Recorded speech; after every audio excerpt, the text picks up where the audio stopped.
Vamos abrir nossas Bíblias em Gênesis capítulo 23 e vamos ler dos versos 1 a 4. Gênesis capítulo 23, do verso 1 ao verso 4.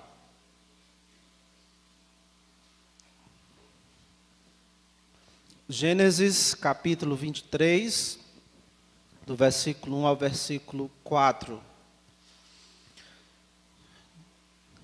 Diz assim a palavra do Senhor: Tendo Sara vivido 127 anos, morreu em Quiriate-Arba, que é Hebrom, na terra de Canaã. Veio Abraão lamentar Sara e chorar por ela. Levantou-se depois Abraão da presença de sua morta e falou aos filhos de Hete: Sou estrangeiro e morador entre vós, dá-me a posse de sepultura convosco, para que eu sepulte a minha morta. Vamos orar. Nosso Altíssimo Deus, nosso Pai bondoso, Senhor, ajuda-nos nesse momento em que mais uma vez nos colocamos diante da Tua Palavra. Fortalece a nossa mente, ó Deus, para que nós possamos estar atentos àquilo que o Senhor tem a nos dizer nesta noite. Nos dá a energia e a força suficiente, ó Deus, para darmos atenção até o fim a cada palavra que o Senhor tem para nós nesta noite. E eu te peço especialmente que o Senhor use a Tua palavra nesta noite para nos animar, para nos dar o encorajamento necessário, ó Deus, para melhorarmos, ó Deus, como servos do Senhor, como Teus filhos, também, ó Deus, como cristãos que vivem dentro de um lar, que vivem nesse mundo, ó Deus, tendo que lidar com seus próprios pecados, tendo que glorificar-te em todas as coisas, tendo que agradar e também amar o próximo, especialmente aqueles que vivem mais próximos a nós. Então, que o Senhor, Deus, seja glorificado tanto em nos ajudar a compreender a Tua palavra, como também nos ajudar a colocá-la em prática. Assim eu te oro, em nome de Cristo. Amém. Aqui já Sara, esposa de Abraão, mãe de Isaque. Poderia ser essa a descrição da lápide de Sara. Aqui já Sara, esposa de Abraão, mãe de Isaque. No último episódio da nossa série Nos Passos de Abraão, o pai da fé de todos aqueles que creem, ele esteve em um momento bem difícil. Ele esteve lidando com a possibilidade da morte do seu filho. E agora a gente está nesse capítulo em um momento um pouco mais triste da sua vida, que é a morte da sua esposa. No capítulo passado, no capítulo 22, na possibilidade de sacrificar Isaque, a fé de Abraão foi testada ao máximo, mas também ela foi aprovada. Aquele teste foi um marco na história de Abraão. A sua fé se mostrou robusta, se mostrou firme. Abraão confiava em Deus e ele sabia que Deus seria fiel, que Deus era fiel em cumprir a sua promessa de, por meio de Isaque, fazer dele uma grande nação e que na sua descendência seriam benditas todas as famílias da terra. Quando então Deus proveu o carneiro para ser sacrificado no lugar de Isaque, lá no capítulo 22, Abraão chamou aquele monte de Yahvé-Jireh, ou Jeová-Jireh, que significa o Senhor proverá. E por isso também, como aprendemos, hoje nós podemos olhar para as nossas provações e confiar que o Senhor está nos vendo e que o Senhor nos deixará vê-lo, nos fará vê-lo por meio da sua provisão nesses momentos difíceis. Ainda hoje podemos dizer: no monte do Senhor se proverá. Ainda podemos ser confortados por essas palavras e expressar nossa confiança em Deus com estas palavras: no monte do Senhor se proverá. Do capítulo 22 para esse capítulo 23, o narrador ele dá um pequeno salto no tempo, talvez de uns 20 ou 22 anos, e Isaque agora já tem 37 anos. Aquele garoto ou adolescente agora tem 37 anos. Abraão e Sara, como nós já vimos, tiveram Isaque na sua velhice. Mas Deus foi misericordioso, Deus foi bom com eles e os deu tempo de vida bastante para que eles vivessem com o seu filho ainda por décadas. E agora, depois de desfrutar por longos anos do seu filho, Sara chega ao fim de sua vida. Gênesis 23, poderíamos dizer, é o túmulo de Sara. E talvez se fizermos um retrospecto da vida de Sara ao longo de todos os episódios que a gente já viu, nós podemos ser tentados a lembrar apenas das coisas ruins que ela fez. Pode ser que sobre Sara tenha ficado para nós mais em evidência as suas falhas. Nós vimos Sara em determinado momento sendo manipuladora, convencendo seu esposo a usar sua serva Agar para ter um filho. Vimos Sara agindo com ira, com amargura para punir Agar. Talvez então numa leitura mais superficial possa parecer que Sara era uma mulher má, frustrada, manipuladora, amarga, impaciente, ingrata. Mas a verdade é que isso está muito longe de ser a verdade sobre Sara. Sim, ela era pecadora, fez coisas terríveis, mas as suas falhas não era a sua característica principal. Sara não era uma megera, como talvez pudéssemos estar pensando até aqui. Abraão, nos anos, talvez por mais de 100 anos que ele esteve casado com Sara, ele não estava vivendo um casamento em que ele fosse sufocado por sua mulher. Quando chega agora a sua morte, Abraão não se sente aliviado que, enfim, a sua esposa faleceu. Ele acabou de perder a sua esposa, a sua companheira de fé, que esteve com ele durante os muitos momentos bons e ruins que eles enfrentaram ao longo dessa jornada. Ela esteve com Abraão nessa longa jornada à terra prometida. Ela esteve com Abraão naquele momento de escassez em Canaã, e por causa dele ela se colocou em perigo no Egito, em Gerar, e por muitos anos ela também aguardou o cumprimento da promessa de um filho, assim como Abraão. E no caso dela, sem que Deus tivesse dito para ela que, inicialmente, que seria dela o filho que Abraão iria ter. Então, embora nessa série, em tudo que a gente caminhou até aqui, o foco tenha sido mais em Abraão, o pai de todos aqueles que creem, devemos fazer justiça a Sara e lembrar que ela também é a mãe de todas as mulheres que creem. Lá em 1 Pedro 3,6 diz: como fazia Sara, da qual vos tornastes filhas. Sara também é mencionado, assim como Abraão, lá em Hebreus 11, como exemplo de alguém que viveu pela fé.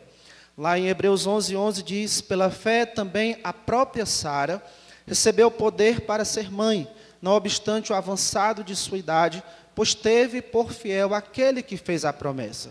Sara é um exemplo e uma referência para as mulheres que creem em Cristo, como seu Salvador, de como viver pela fé. Então eu gostaria de dedicar o episódio de hoje, a mensagem de hoje, a Sara. Na verdade, a mensagem de hoje é muito mais sobre as filhas de Sara do que sobre a própria Sara. 1 Pedro 3,6 diz: como fazia Sara, da qual vos tornastes filhas. O tema do nosso estudo hoje é Sara e suas filhas, belas aos olhos de Deus. Sara e suas filhas, belas aos olhos de Deus. Aqui em Gênesis 23, narra aí a morte de Sara e a negociação de Abraão com os filhos de Et para poder adquirir um terreno onde ele pudesse a sepultar. Quando a gente termina o capítulo 22, Abraão estava morando em Berseba. E no intervalo aqui entre o capítulo 22 e 23, como eu disse, há um tempo aí em torno de 20 a 22 anos, e Abraão, no capítulo 23, já tinha voltado a morar na região de Hebrom. Versículo 2 diz: morreu em Quiriate-Arba, Sara morreu em Quiriate-Arba, que é Hebrom, na terra de Canaã.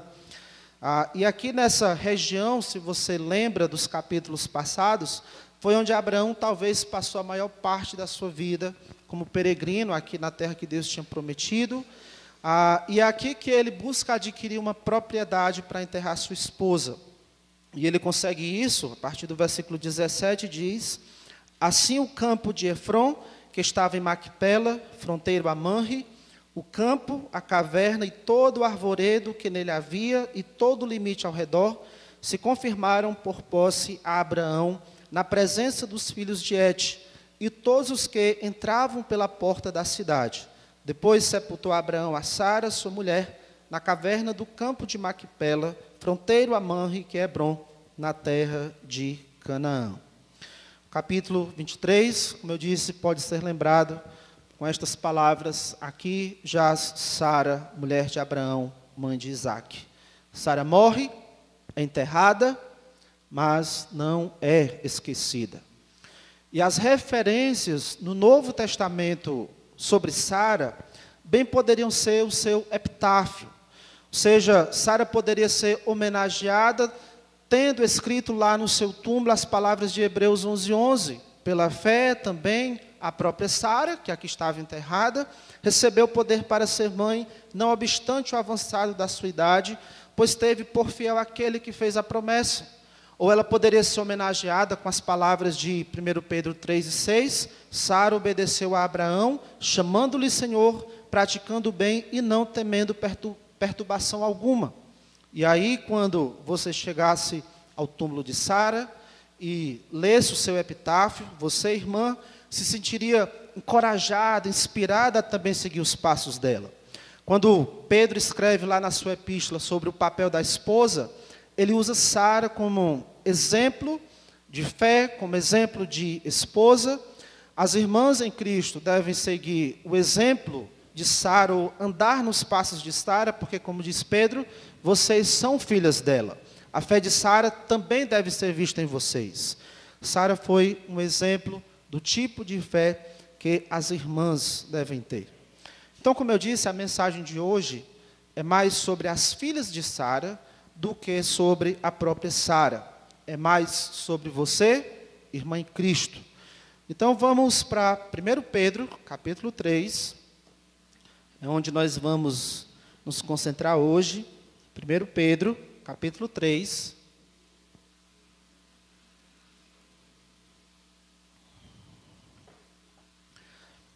Eu vou ler do versículo 1 ao versículo 6. 1 Pedro 3, 1 a 6. Mulheres, sede vós igualmente submissas a vosso próprio marido, para que, se ele ainda não obedece à palavra, seja ganho, sem palavra alguma, por meio do procedimento de sua esposa, ao observar o vosso honesto comportamento cheio de temor. Não seja o adorno da esposa o que é exterior, como frisado de cabelos, adereços de ouro, aparato de vestuário. Seja, porém, o homem interior do coração, unido ao incorruptível trajo de um espírito manso e tranquilo, que é de grande valor diante de Deus.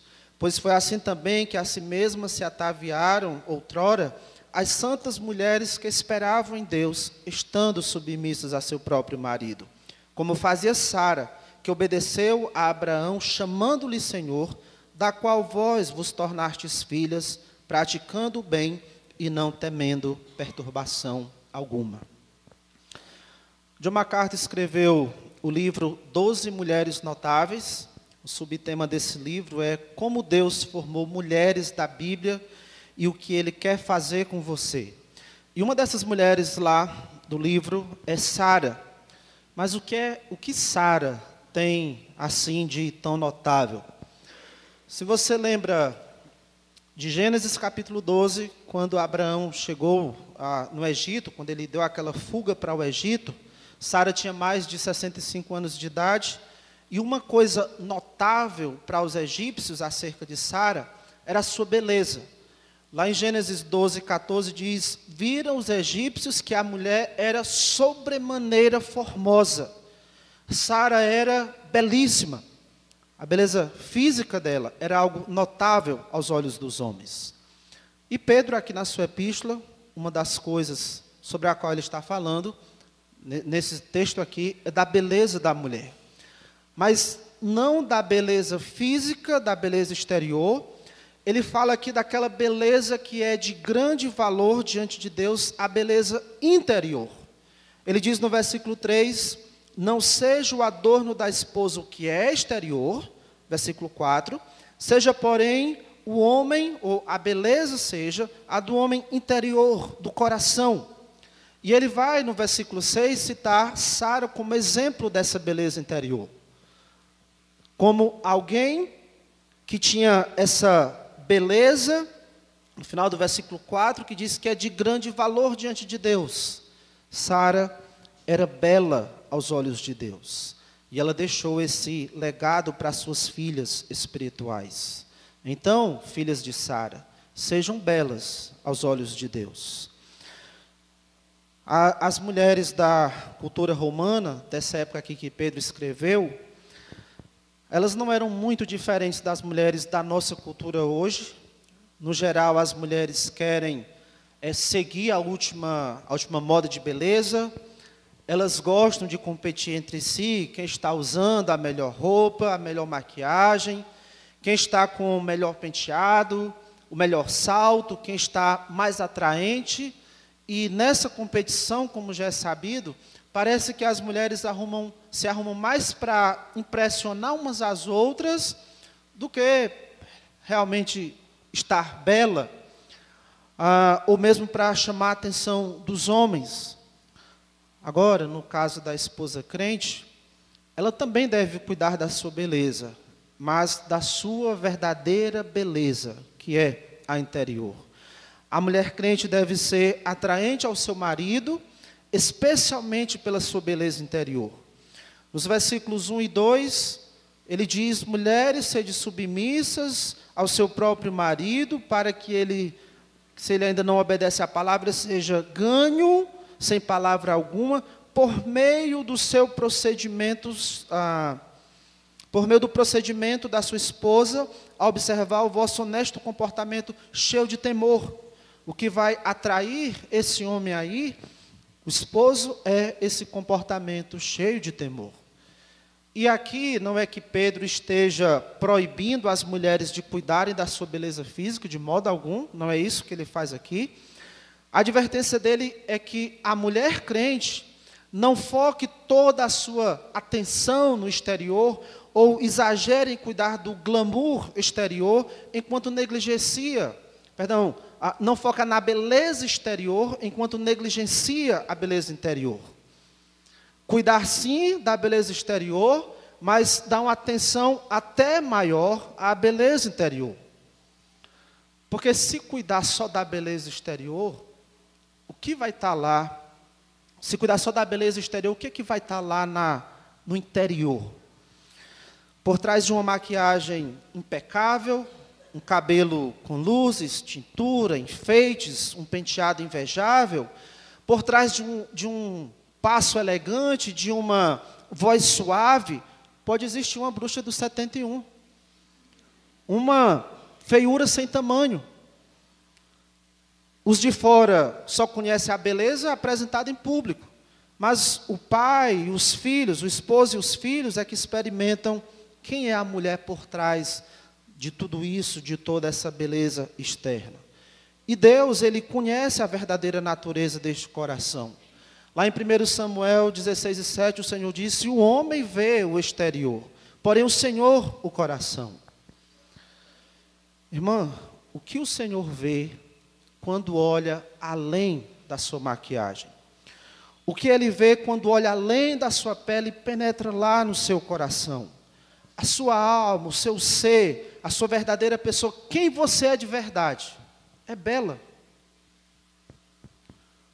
Como crente, você precisa seguir os passos de Sara e ser bela aos olhos de Deus. Então, a pergunta que você deveria estar imaginando aí, qual era o segredo de Sara, ou da beleza de Sara? Qual era o segredo da beleza de Sara? Uma esposa, ela deve buscar agradar o seu marido. Lá em 1 Coríntios 11, 34, Paulo diz: a que casou, a mulher que casou, se preocupa com as coisas do mundo, de como agradar o marido. Então você vai usar roupas, maquiagens, cosméticos, vai cuidar do seu cabelo, das suas unhas, e ter vários outros cuidados, tentando realçar a sua beleza, se tornar mais atraente para o seu marido, para agradar a ele. Está certo em fazer isso, você deve fazer isso, mas qual é o segredo da beleza interior de uma mulher? Qual é o segredo de ser bela aos olhos de Deus? Então, irmãs, filhas de Sara, eu quero apresentar para vocês 5 adornos que as tornam belas aos olhos de Deus. E esses adornos são atitudes que você precisa cultivar para honrar a Deus e para ser uma bênção para o seu marido. O primeiro adorno que você deve cultivar para honrar a Deus e para ser uma bênção para o seu marido, a primeira atitude é: tenha um espírito manso e tranquilo. Versículo 4, veja aí, Pedro diz: seja, porém, o homem interior do coração unido ao incorruptível traje de um espírito manso e tranquilo. De novo, seja, porém, o homem interior do coração unido ao incorruptível traje de um espírito manso e tranquilo. Ele começou no versículo 3, não seja o adorno da esposa o que é exterior, e completa esse pensamento no versículo 4, dizendo, seja, porém, o adorno, o homem interior do coração. Embora você não deva negligenciar a beleza exterior, o mais importante é aquilo que está oculto aos olhos humanos. O mais importante é o seu interior, a sua pessoa. Você, como mulher, é um ser humano e você é o que o seu coração é. Você é, quem você é de fato, é o que o seu coração é. Lá em Provérbios 19 diz, 27 e 19 diz, como na água o rosto corresponde ao rosto, assim o coração do homem ao homem.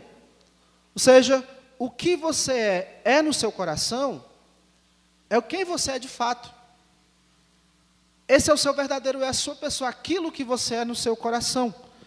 A sua verdadeira aparência como pessoa é aquilo que você é no seu coração.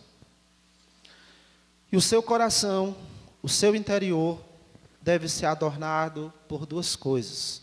Pedro diz aí, mansidão e tranquilidade. O espírito manso e tranquilo. Você, a sua pessoa, o seu ser, deve ser manso e tranquilo. Uma mulher bela é uma mulher mansa e tranquila. E ao dizer isso, que uma mulher bela é uma mulher mansa e tranquila, nos faz lembrar daquela mulher briguenta mencionada lá no livro de Provérbios, que é o tipo de mulher que pode destruir um lar, uma família. Lá em Provérbios 19:3 diz que as contenções da esposa são como um gotejar contínuo.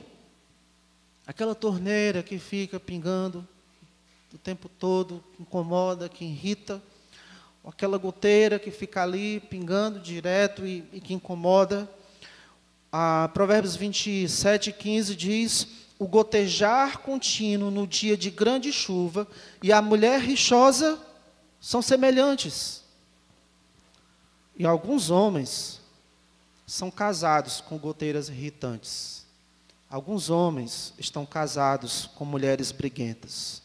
Mulheres que por tudo reclamam, a tudo criticam, tudo é motivo de brigar, de queixas, de mostrar o seu desagrado. É aquela mulher que você pena tentando agradar, mas não consegue porque ela está sempre mal-humorada, sempre insatisfeita. E também o livro de Provérbios diz que é melhor morar no canto do eirado do que morar com uma mulher dessas, com uma mulher briguenta. É melhor você viver solitário, num lugar apertado, desconfortável, do que morar com uma mulher briguenta. Irmã, se você tem se comportado assim, uma mulher rixosa, uma goteira irritante, entenda que é um sofrimento ter que morar com você. Esse seu comportamento maltrata e afugenta o seu marido. As horas mais felizes dele são aquelas horas que ele não está em casa. Se você tem se comportado assim, por favor, reflita bem, se arrependa e busque cultivar essa beleza, um espírito manso e tranquilo. E quando Pedro diz aqui de você ter um espírito manso e tranquilo, ele está lhe convidando a você ser como Jesus. Jesus disse: tomai sobre vós o meu jugo, aprendei de mim, porque sou manso e humilde de coração, sou manso e humilde de coração. Também, lá em Mateus 21, foi dito acerca de Jesus: dizei à filha de Sião, eis aí te vem o teu rei, humilde, ou manso. Das 4 vezes que essa palavra, que é usada aqui para manso, em 1 Pedro 3:6, das 4 vezes que é mencionada, usada aí no Novo Testamento, 2 delas é para se referir a Jesus, e uma delas é para falar aqui de como deve ser o interior da mulher, para adornar a sua pessoa com mansidão e tranquilidade. Você precisa conhecer Jesus. A ideia aqui é de você ser como Jesus. Então, para isso, você precisa conhecer Ele. Você precisa aprender com Jesus como é ser manso, como é ser mansa. Então, não tem segredo. É abrir a Bíblia e ler. Ler os evangelhos. Eles vão mostrar Jesus em ação. Mostrar como ele se comportava nas diversas situações. Como ele falava com as pessoas. Como ele as servia. Como ele reagia diante das acusações. Além disso, pode ser que você precise confessar seus pecados a Deus. E, ao fazer isso, peça que Deus a transforme. Que Deus a ajude a ser mais mansa, a ser mais bela, que o Espírito Santo a encha e a ajude a deixar de ser contenciosa, rixosa, e a torne uma mulher paciente, uma mulher bondosa, alegre, porque um espírito assim, rixoso, só Deus pode mudar. E Ele vai mudar por meio da sua palavra, por meio da ação do Espírito Santo. Ele vai usar também sofrimentos para mudar essa pessoa briguenta, orgulhosa, tempestuosa, numa pessoa mansa e tranquila. Então, irmã, pense bem. Você estaria precisando de alguns retoques de mansidão e tranquilidade para ser mais bela aos olhos de Deus e para ser uma bênção para o seu marido. Segundo adorno, segunda atitude é: submeta-se ao seu marido. Versículo 5. Pois assim também, foi assim também, que a si mesmas se ataviaram, outrora, no passado, as santas mulheres que esperavam em Deus, estando submissas a seu próprio marido. Na verdade, esse texto aqui, o ponto principal dele é submissão. Pedro já vem falando de submissão desde o capítulo 2, nos versículos 13 a 17, ele vai falar da submissão às autoridades, os versos 18 a 25, da submissão dos servos aos seus senhores, e aqui ele fala, os versículos 1 a 6, da submissão da esposa ao marido. E Pedro diz que as mulheres do passado, as santas mulheres que esperavam em Deus, se ataviaram, ou seja, se adornavam, se tornavam mais atraentes, mais belas, como estando submissas a seu próprio marido.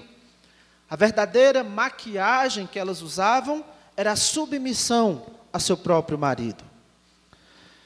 Infelizmente, o movimento feminista, e que talvez muitas filhas de Sara, sem notar, tenha bebido um pouco do que tem sido dado por esse movimento faz da questão da submissão um monstro feio de 7 cabeças. O movimento feminista pega passagens como essa e tenta reinterpretá-las para negar que a sua validade não é mais para os nossos dias. Esse negócio de mulher ser submissa ao marido, isso é coisa do passado, isso é antiquado. Isso é coisa, é machismo, de uma cultura machista.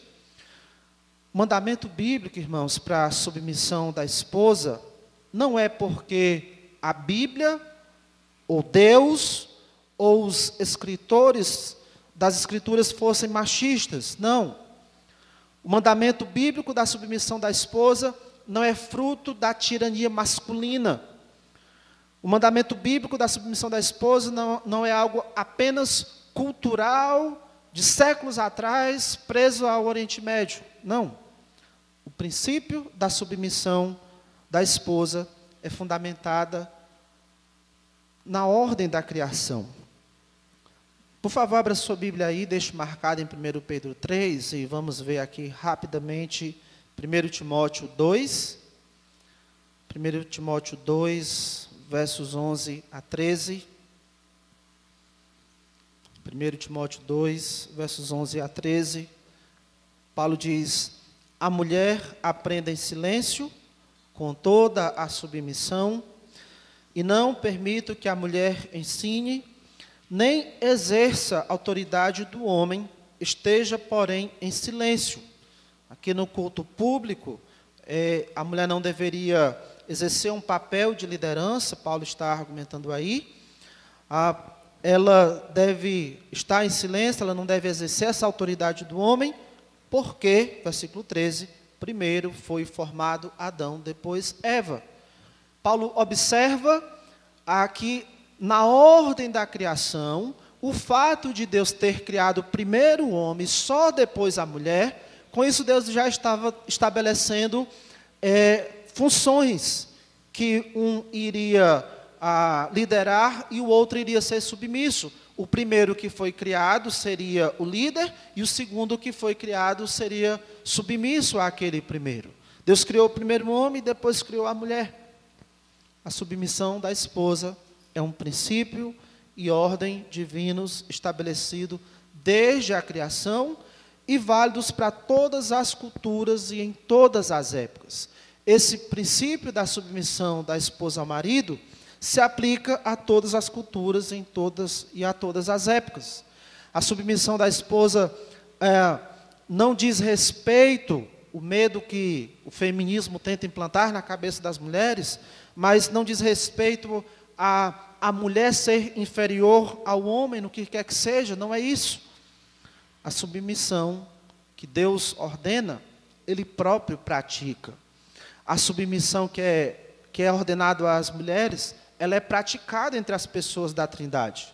E as pessoas da Trindade, elas são todas iguais, em poder, em valor, em natureza, em dignidade, em seus atributos. Por exemplo, Jesus Cristo é Deus na mesma proporção e valor que Deus Pai o é. Ainda assim, Jesus Cristo se submete ao Pai. Ainda assim, Jesus Cristo obedece ao Pai. Lá em João 8:29, Jesus disse: eu faço sempre o que lhe agrada. Ele também disse em João 4:34, a minha vontade consiste em fazer a vontade daquele que me enviou e realizar a sua obra. Também em João 15, versículo 10, ele diz: eu tenho guardado os mandamentos de meu Pai. 1 Coríntios 11:3 diz: Deus, falando de Deus Pai, é o cabeça de Cristo. A prática da submissão acontece entre os membros da Trindade, entre as pessoas da Trindade. A submissão da esposa a seu marido, como acontece na Trindade, é apenas uma questão de função. É um reflexo do que acontece na Trindade, e não tem nada a ver com um ser melhor do que o outro, é apenas uma questão de função. Não se trata de meritocracia, por qualquer que seja o motivo, não é que o homem é mais digno do que a mulher, e por isso ele é o cabeça e a mulher aquele que se submete. Não. É apenas uma questão de função estabelecida pelo próprio Deus para a felicidade do homem e da sua esposa. ainda resulta nisso, num bem para os dois. E mais, irmãs, embora a submissão da esposa seja ordenada por Deus, ela não deve acontecer à força, ela não deve acontecer meramente por obrigação. A submissão, colocar-se sob a autoridade do esposo, envolve voluntariedade por temor a Deus e por amor ao seu marido. E o grande exemplo disso, além de Sara, é o próprio Cristo. Jesus se submeteu ao Pai voluntariamente, como mostra Filipenses 2, que diz que ele a si mesmo se esvaziou, a si mesmo se humilhou, tornando-se obediente até a morte. Ele se submeteu ao Pai de forma voluntária e também por amor. Lá em João 14, 31, ele disse: assim procedo para que o mundo saiba que eu amo o Pai e que eu faço como o Pai me ordenou.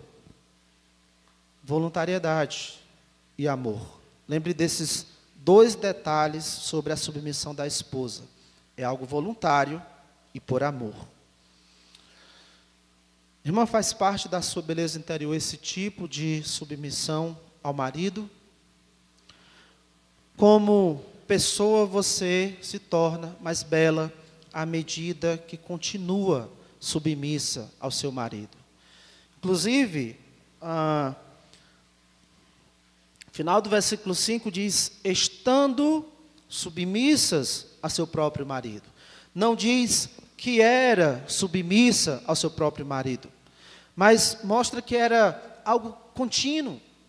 Continuamente essas santas mulheres eram submissas ao seu marido. E isso as fazia mais bela. Foi a maquiagem de Deus para tornar você como pessoa mais bela. Uma das maquiagens de Deus para tornar você mais bela. A submissão ao seu marido. E pense numa coisa feia. Uma mulher insubmissa ao seu marido. Mostre o seu amor por ele, irmã, através da sua submissão. E à medida que você faz isso, acredite, a sua pessoa interior se torna mais bela. É o que diz esse versículo 5. Vou reler. Pois assim também, foi assim também, que a si mesmas se ataviaram outrora as santas mulheres que esperavam em Deus, estando submissas a seu próprio marido. Seja uma dessas santas mulheres que se ataviam, que se embelezam, estando submissas ao marido. Então pense bem, você estaria precisando de alguns retoques de submissão ao esposo, para ser mais bela aos olhos de Deus e para ser uma bênção ao seu esposo. Terceiro adorno, respeite ao seu marido. Versículo 6 diz: como fazia Sara, que obedeceu a Abraão, chamando-lhe Senhor. Como fazia Sara, que obedeceu a Abraão, chamando-lhe Senhor. Em Gênesis 18 e 12, nós temos uma ocasião em que Sara se refere a Abraão como Senhor. Lá diz, depois, Sara que está dizendo isso, depois de velha, e velho também o meu Senhor, terei ainda prazer, depois de velha, e velha também o meu Senhor, assim que ela se refere a Abraão, terei ainda prazer. E o interessante é que nessa ocasião, quando Sara diz isso, lá em Gênesis 18 e 12, ela não está meramente admitindo, reconhecendo que Abraão é o líder no relacionamento deles.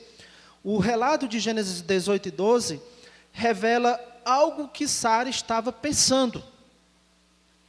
Não foi algo que ela publicou, era algo que estava apenas no seu coração. O texto diz que ela estava dizendo consigo mesma, depois de velha, e velha também o meu Senhor, terei ainda prazer. E o Espírito Santo, que registrou o pensamento dela aqui para nós, mostra que nesse pensamento de Sara, ela trata Abraão como meu Senhor. ela não estava sendo constrangida pela situação, não estava sendo pressionada pelas circunstâncias, era o que estava no coração dela. Ela via e tratava Abraão como seu Senhor. Irmã, a lição disso para nós, para você, é que respeito ao marido é algo que começa no coração. Respeito ao marido é algo que começa e acontece no coração. Se você respeita o seu marido no coração, as suas palavras e as suas ações mostrarão isso. Se você não o respeita no seu coração, as suas palavras e as suas ações também mostrarão isso. Efésios 5:33 diz: e a esposa respeite ao marido. É um mandamento do Senhor para as esposas: respeite ao marido. Vamos fazer um teste para ver se você ama, se você respeita ao seu marido. Vamos refletir aqui sobre algumas perguntas, irmãs. Você prefere o seu marido a seus filhos, amigos e familiares? Dentre esses, a quem você prefere? Você prefere estar com seu marido a estar com outras pessoas? Você o quer muito bem? Você quer bem o seu marido? Tem um apreço por ele? Ele é o seu xodó? Você o elogia? O admira? E o que é que lá no seu coração você admira no seu esposo? Você honra o seu marido? Fala bem dele? Fala coisas boas dele? Como você o trata? Ele se sente bem tratado por você? Pelas suas palavras, pelas suas ações? Quais são os pronomes de tratamentos e os adjetivos que você usa para se referir a ele? Ou para chamá-lo? Espero que não seja abestado, seu besta. Você sente alegria no coração quando ele chega? Você sente alegria no seu coração quando seu marido aparece ali diante dos seus olhos? Efésios 5:33 diz: e a esposa respeite ao marido. E tudo isso, todas essas perguntas aqui, tem a ver com respeito. O seu marido deve se sentir honrado, admirado e apreciado por você. É para ele saber que você gosta dele, tem prazer nele, que você é o máximo para ele. E essa honra, essa admiração, esse apreço que começam no coração, elas vão se manifestar em ações e palavras. Deixe-me dar aqui alguns conselhos para evitar a falta de respeito e também para você poder demonstrar respeito.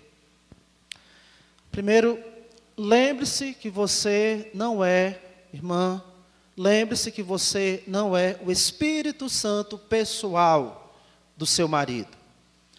Aquilo que ele precisa mudar no seu caráter, aquilo que ele precisa melhorar, aquilo que ele precisa amadurecer, não serão mudados por causa das suas cobranças, de você tentar assumir o controle das coisas, de você querer controlar cada passo dele, cada respiração dele.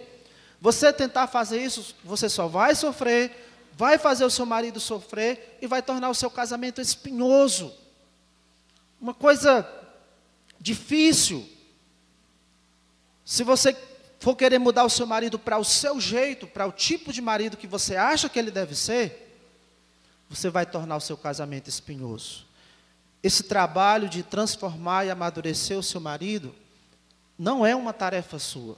Deus não lhe deu esse peso, essa responsabilidade. Essa é uma atribuição do Espírito Santo.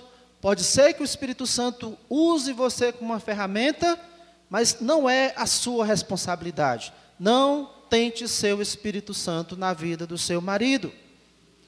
Outros conselhos: expresse gratidão ao seu marido. Mesmo quando as circunstâncias estão ruins, mostre contentamento, satisfação. Apesar das suas emoções, se esforce para mostrar alegria. Aliás, não deixe que as suas emoções ditem o ânimo ou o desânimo da sua casa, do seu casamento. Elogie o seu marido quando ele fizer uma coisa bem feita, e quando ele não fizer bem feito, ou quando ele falhar, encoraje ele, anime ele. E não use as coisas negativas do seu esposo como desculpa para não se submeter a ele. Hoje você não vive numa cultura em que as mulheres expressam respeito, chamando o marido de meu senhor. Talvez seria muito estranho você começar agora a chamar o meu marido de meu senhor, apesar de que isso não seria errado. Mas mais importante do que um título assim, é que as suas atitudes reflitam o respeito e a consideração que deve existir no seu coração. Que nessas suas atitudes você de fato respeite e honre o seu esposo como seu senhor. De novo, pense bem, você estaria precisando de alguns retoques de respeito ao esposo para ser mais belo aos olhos de Deus, para ser uma bênção para o seu marido. Penúltimo adorno, pratique o bem no seu casamento.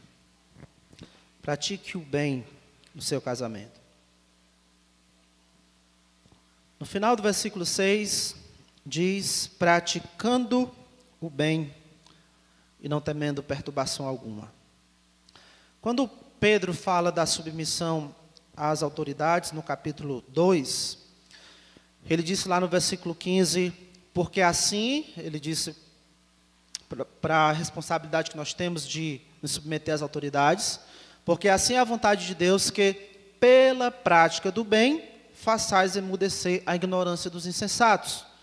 Quando ele estava falando para os escravos, capítulo 2, versículo 20, ele diz, se entretanto, quando praticais o bem, sois igualmente afligidos, o suportais com paciência, isto é grato a Deus.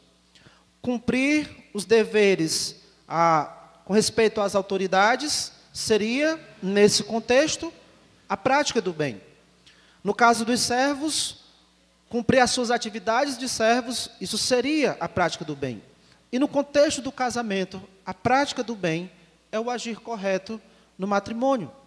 É fazer aquilo que deve ser feito no casamento. Então, irmã, faça o bem no seu casamento. Cumpra com as suas responsabilidades de esposa, de dona de casa, de mãe. Ame o seu marido, os seus filhos. Coopere na instrução e na educação e disciplina dos filhos. Auxilie o seu esposo com bons conselhos. Quando você falar, que as suas palavras sejam sábias.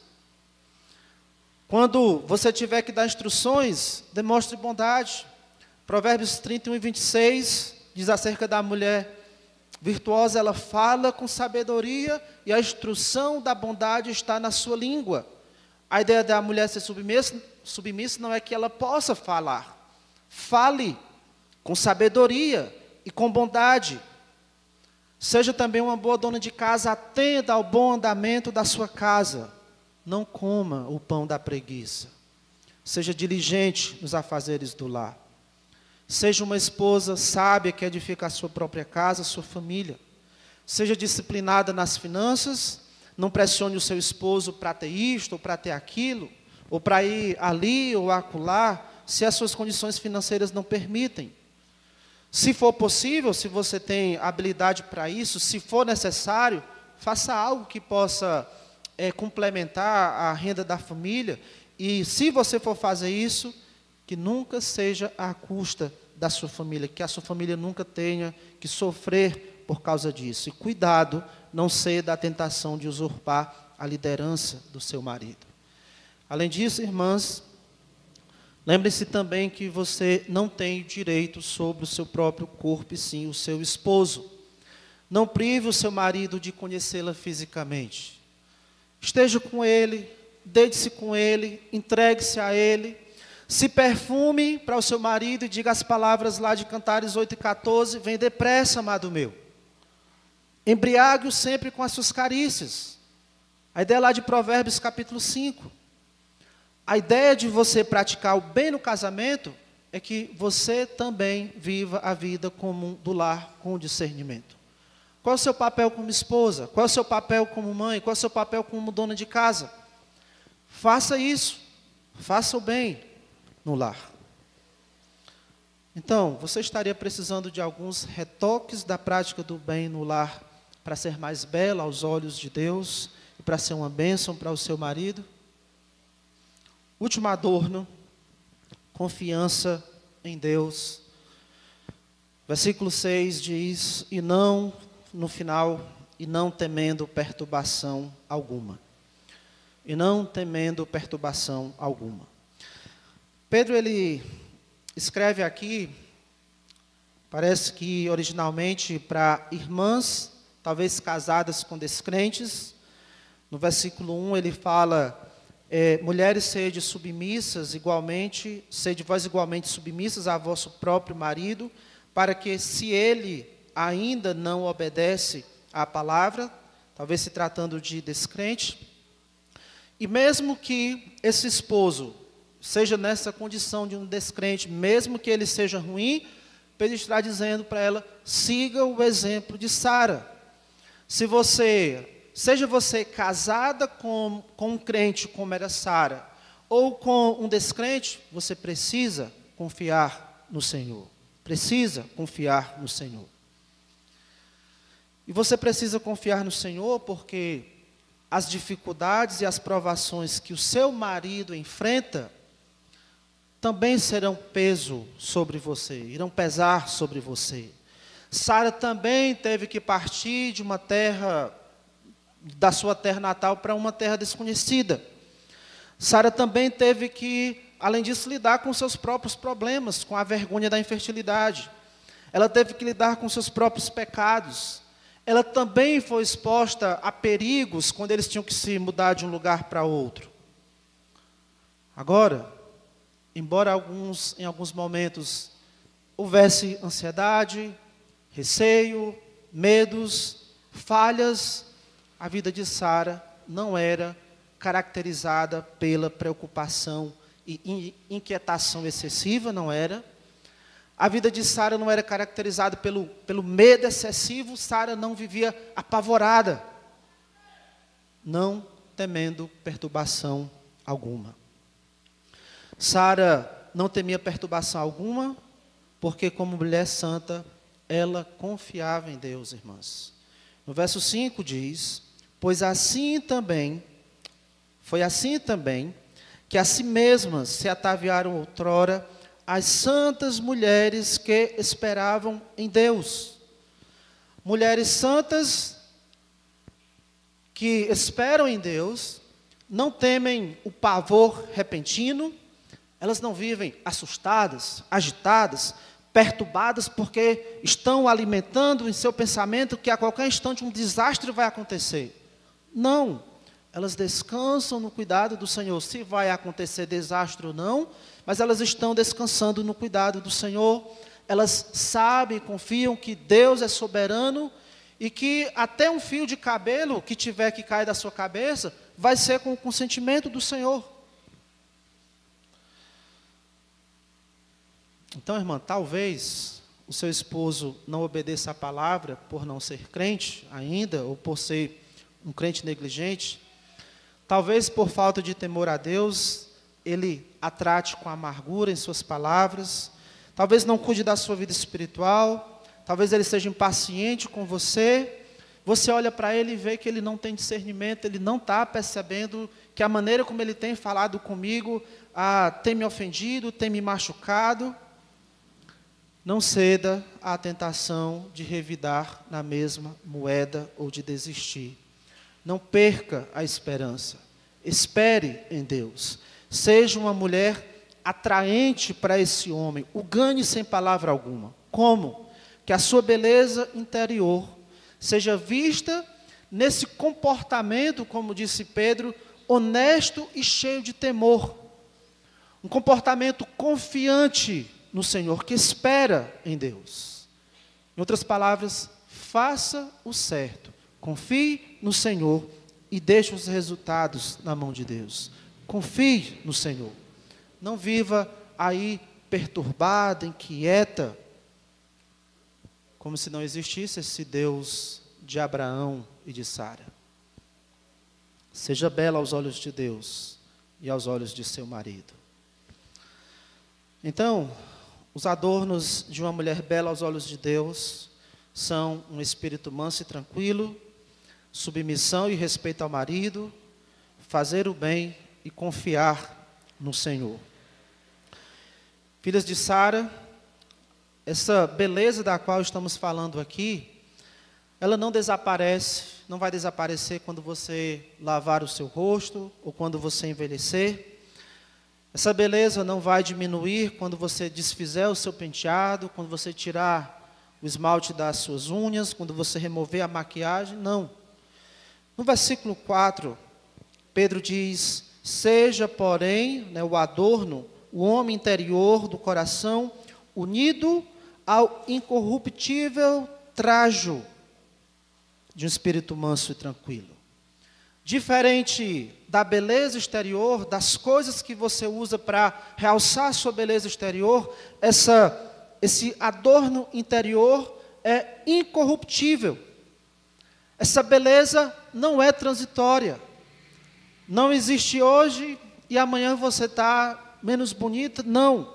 Essa beleza não perde o seu brilho, ela é durável e é superior à beleza externa. E isso porque o próprio Deus tem atribuído valor a essa beleza. Se você é interiormente bela, você é bela aos olhos de Deus. É preciosa para Deus. Final do versículo 4 diz que é de grande valor diante de Deus. É Deus que está dando valor a essa beleza exterior, é Ele que atribui valor a essa beleza exterior. Certamente, mulheres que agradam a Deus pela sua beleza exterior, certamente, elas são também uma bênção para o seu marido.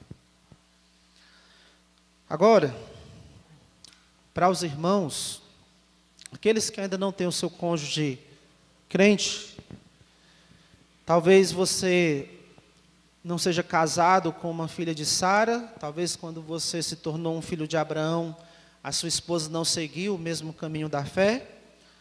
Escute, irmão, muito do que foi dito aqui pode ser transferido também para você. Você também precisa ser um homem interiormente belo aos olhos de Deus. Você também precisa buscar ser manso e tranquilo, e que a sua esposa incrédula seja a primeira a experimentar dessa mansidão, dessa tranquilidade. Você precisa cumprir com as suas responsabilidades de esposo, mesmo para a sua esposa incrédula. Ame a sua esposa, viva em função de agradá-la naquilo que é bom, respeite-a, a admire, a honre, a elogie, mesmo que você tenha dificuldades de achar o que dizer de bom dela, mas mesmo que seja pouco, o que você puder dizer de bom dela, diga. Pratique o bem, ame a sua esposa, a sustente. Tenha tempo com ela, promova momentos divertidos para ela e com ela. Pare para conversar com a sua esposa, para estar com ela. Dê a ela o que é de direito. Tenha, meu irmão, diante da sua esposa incrédula, um comportamento honesto, cheio de temor. Que ela veja que você é um homem de Deus, um homem santo, que confia no Senhor. E se Deus quiser, essa sua beleza interior pode ser um instrumento para Deus atrair a sua esposa para o Evangelho. Você que ainda não é casado ou casada, escute, rapazes, não iniciem um relacionamento amoroso, nem flerte com uma moça ou mulher que não seja filha de Sara. Nem pense nisso. Moças, não iniciem um relacionamento amoroso, não flerte, não deixe ser flertada por um rapaz que não seja filho de Abraão. Não vos ponhais em julgo desigual com os incrédulos. Não vos ponhais em julgo desigual com os incrédulos. O casamento de crentes é para ser entre irmãos, entre irmãs, entre os filhos de Abraão e de Sara. E meu irmão, você que é casado com uma filha de Sara, busque sempre melhorar como marido. Busque sempre melhorar como marido. Você já é crente, a sua esposa já é crente, persiga a excelência como marido. O versículo 7, a gente não vai estudar ele agora, mas veja que são muitas palavras e são todas para nós. Maridos, vós igualmente vivei a vida comum do lar, com discernimento, e tendo consideração para com a vossa mulher como parte mais frágil, tratai-a com dignidade, porque sois juntamente herdeiros da mesma graça de vida, para que não se interrompam as vossas orações.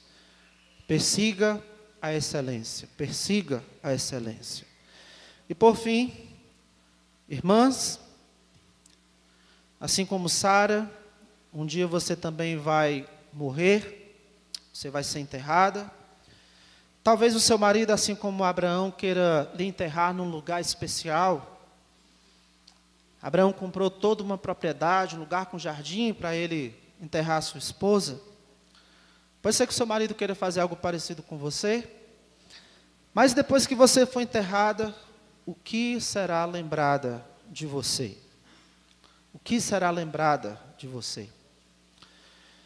Que ao fim da sua vida, a sua beleza interior tenha sido algo tão evidente, que você tenha sido uma mulher tão notável pela sua beleza exterior, que seja digno de ser colocado lá na sua lápide. Aqui jaz o seu nome, bela aos olhos de Deus. Aqui jaz bela aos olhos de Deus. Sara e as suas filhas são mulheres belas aos olhos de Deus. Oremos. Nosso querido Pai, quero te agradecer, meu Deus, por cada palavra que o Senhor inspirou nesse livro sagrado e poderoso.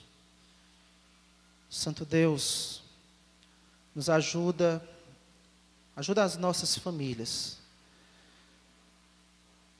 a nós homens, a amadurecermos como esposos, como pais, como líderes, as esposas também, a buscarem ser mais belas aos olhos do Senhor.